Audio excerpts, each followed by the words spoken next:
পবিত্র ঈদুল আজহা মানেই ঘরে ঘরে কোরবানির মাংস। কিন্তু এই আনন্দের মাঝেই একটা বাড়তি চাপ তৈরি হয়, মাংস সংরক্ষণের চাপ। ঠিকমতো সংরক্ষণ না করলে কিছুদিনের মধ্যেই মাংসে পচা গন্ধ, স্বাদের অবনতি, এমনকি পুষ্টিগুণও নষ্ট হয়ে যেতে পারে।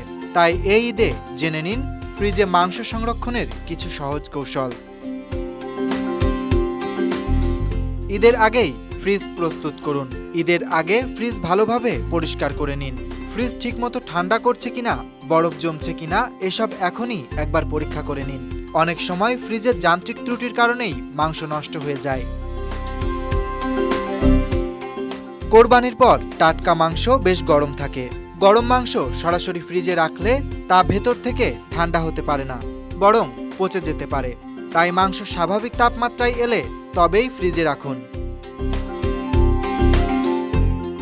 রক্ত ও পানি ঝরিয়ে মাংস কেটে নিন। খুব ছোট বা খুব বড় টুকরো নয়, হাতের আঙুল সমান সাইজে কাটাই সবচেয়ে ভালো। ছোট টুকরার স্বাদ দ্রুত নষ্ট হয়, আর বড় টুকরা বরফ হয়ে গেলে কাটতে সমস্যা হয়। অনেকেই রক্ত ঝরার ভয়ে মাংস ধুয়ে রাখেন, এতে পানি জমে স্বাদ নষ্ট হয়। বরং শুকনা ও পরিষ্কার কাপড়ে মুছে মাংস রেখে দিন, এতে রক্তও ঝরবে না আর পানিও জমবে না। একবার বের করা মাংস আবার ফ্রিজে রাখা ঠিক নয়, তাই প্রয়োজন বুঝে মাংস ছোট ছোট প্যাকেটে ভাগ করে রাখুন। প্রতিটি প্যাকেটে লেখা থাকুক কোনটা হাড়, কোনটা কলিজা, রান বা কাবাবের মাংস। পলিথিন, জিপার ব্যাগ বা ফয়েল কাগজ ব্যবহার করুন। প্যাকেটের মুখ বন্ধ করার আগে বাড়তি বাতাস বের করে নিন।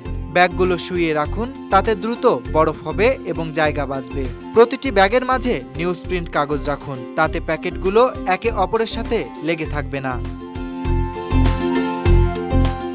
কলিজা আগে পানি দিয়ে ধুয়ে পরিষ্কার করে নিন, তারপর শুকনা কাপড় দিয়ে মুছে প্যাকেটে ভরে তারপর ফ্রিজে রাখুন।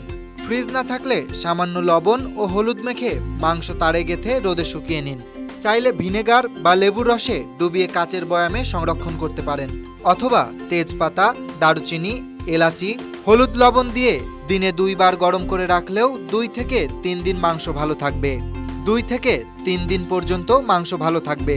কোরবানির ঈদ শুধু কোরবানির নয়, বরং যত্ন আর বুদ্ধিমত্তারও পরীক্ষা। এই কিছু নিয়ম মেনে চললে ঈদের মাংস থাকবে সতেজ ও দীর্ঘদিন নিরাপদ। Dhaka express news desk.